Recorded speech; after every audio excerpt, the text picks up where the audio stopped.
Hi everyone, आज हम पढ़ेंगे क्लास टेंथ का एक टॉपिक है शंकु। मेंसुरेशन में एक शंकु आता है। शंकु इसको बोलते हैं कोन। शंकु पढ़ेंगे आज।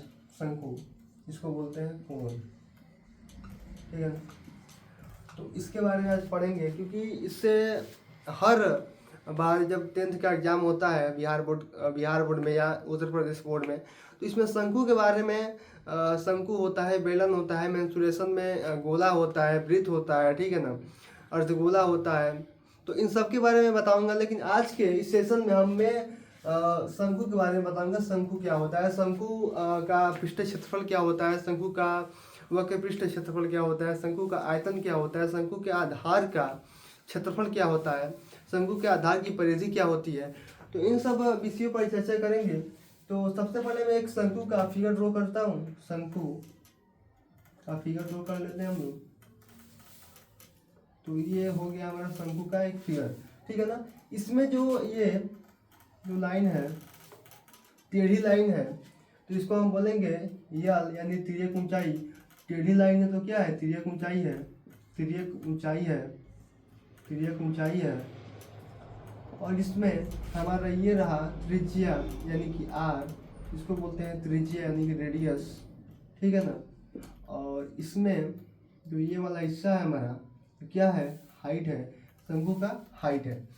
तो इसमें क्या होता है कि इसमें ऊंचाई दिया रखता है और ऊंचाई के साथ त्रिज्या भी देता है और पूछता है कि तिर्यक ऊंचाई बताओ, तिर्यक ऊंचाई बताओ। क्वेश्चन में ऐसे ही क्वेश्चन आता है कि या तो तिर्यक ऊंचाई गायब कर देगा, नहीं तो ऊंचाई गायब कर देगा, नहीं तो त्रिज्या गायब कर देगा, पूछेगा, ठीक है ना। जो बाकी दो दिया रहेगा, दो मतलब मान लीजिए कि रेडियस दिया है, एच दिया है, तो पूछेगा तिर्यक ऊंचाई ज्ञात करें, यल ज्ञात करें। नहीं तो अगर तिर्यक ऊंचाई दिया है, हाइट दिया है, तो पूछेगा कि आर ज्ञात करें। मतलब ऐसे ऐसे क्वेश्चन करके आता है, ठीक है ना। तो सबसे पहले हम इसका तिर्यक ऊंचाई ज्ञात करेंगे, ठीक है ना। तिर्यक ऊंचाई ज्ञात करेंगे उससे पहले हम देख सकते हैं कि यहाँ पर क्या है, एक समकोण त्रिभुज बन रहा है। क्या बन रहा है, समकोण त्रिभुज बन रहा है, ठीक है ना। समकोण त्रिभुज बन रहा है। तो केवल इस वाले पार्ट को हम बाहर निकालेंगे, ठीक है ना। इस वाले पार्ट को जब हम बाहर निकालेंगे तो यहाँ पर ये हमारा आधार क्या है, आर है। तिर्यक ऊंचाई जो हमारा क्या है, कर्ण है, और ये क्या है, हाइट है, ठीक है ना।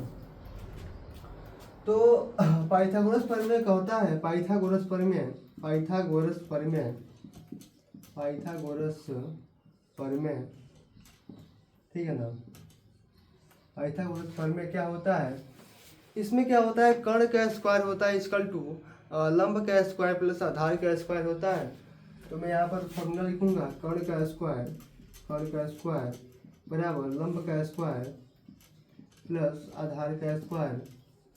तो मेरे भाई इसमें जो लंब है वो h है, यानी h का स्क्वायर, और आधार है, आधार क्या है, r है, r का स्क्वायर, और कर्ण क्या है, यल है, यानी कि तिर्यक ऊंचाई यल का स्क्वायर।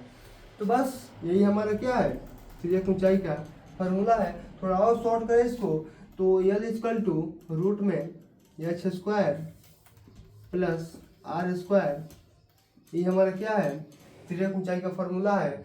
हमें एच दिया रहेगा और आर दिया रहेगा, पूछेगा कि तिर्यक ऊंचाई यल ज्ञात करें, तो इसी फार्मूले को लगाकर हम तिर्यक ऊंचाई आर आसानी से ज्ञात कर सकते हैं, ठीक है ना।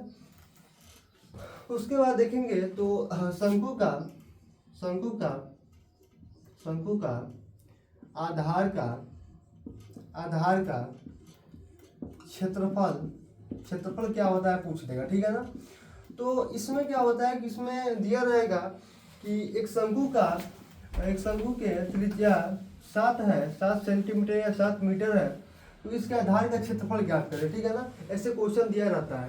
तो शंकु का आधार का क्षेत्रफल क्या होता है, पाई आर स्क्वायर होता है। क्योंकि हम देख सकते हैं यहाँ पे जो आधार है, आधार वाला जो यहाँ पर हिस्सा है, ये क्या है, वृत्तीय है। और हम जानते हैं कि वृत्त का क्षेत्रफल क्या होता है मेरे भाई, वृत्त का क्षेत्रफल होता है पाई आर स्क्वायर, ठीक है ना। तो हमारा शंकु का आधार का क्षेत्रफल क्या हो जाएगा, पाई आर स्क्वायर हो जाएगा। वही हम बात करें शंकु के वक्र पृष्ठ के क्षेत्रफल का क्षेत्रफल क्या होता है, वक्र पृष्ठ का क्षेत्रफल क्या होता है। तो यहाँ पर याद करेंगे, इसको याद कर लेंगे, पाई आर एल होता है। क्या होता है, पाई आर एल होता है। यहाँ पाई क्या है, पाई यानी कि 22/7 होता है पाई का मान। आर क्या है, आर रेडियस यानी त्रिज्या है। और यल क्या है मेरे भाई, ये क्या है, तिर्यक ऊंचाई। ये क्या है, तिर्यक ऊंचाई। क्या है, यल क्या है, तिर्यक ऊंचाई है। ठीक है ना। और इसके बाद हम बात करें शंकु के संपूर्ण पृष्ठ के क्षेत्रफल के बारे में। शंकु के संपूर्ण पृष्ठ क्षेत्रफल क्या होता है। तो मेरे भाई इसमें कुछ नहीं करना है, हमने शंकु के वक्र पृष्ठ का क्षेत्रफल निकाला है। कितना, यहाँ पर हम लिखेंगे शंकु के वक्र पृष्ठ क्षेत्रफल प्लस मेरे भाई आधार का क्षेत्रफल। क्या, आधार का क्षेत्रफल। तो हम देखेंगे यहाँ पर हमें निकालना है शंकु के संपूर्ण पृष्ठ का क्षेत्रफल। ठीक है ना। यहाँ पर हमने लिखा है बराबर करके शंकु के वक्र पृष्ठ का क्षेत्रफल प्लस आधार का क्षेत्रफल क्या होता है, शंकु के संपूर्ण पृष्ठ का क्षेत्रफल होता है। ठीक है ना।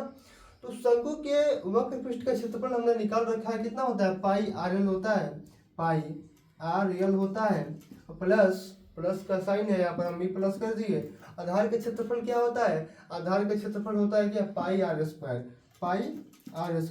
यहाँ पर हम देख सकते हैं कि पाई क्या है, कॉमन लेंगे इसको, आर कॉमन लेंगे, यहाँ पर एक यल और यहाँ पर एक बचा आर लिख देंगे। ये हमारा क्या है, शंकु के संपूर्ण पृष्ठ का क्षेत्रफल है।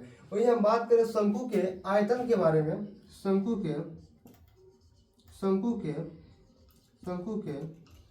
आयतन के बारे में। आयतन क्या होता है, ये होता है 1/3 पाई आर स्क्वायर एच। इसमें क्या रहेगा मेरे भाई, इसमें शंकु के आयतन कैसे पूछेगा क्वेश्चन बोर्ड में, इसमें त्रिज्या का मान दिया रहेगा, इसमें एच का मान दिया रहेगा और पूछ देगा क्या, शंकु का आयतन ज्ञात करें। तो ऐसे भी क्वेश्चन आते हैं। ठीक है ना।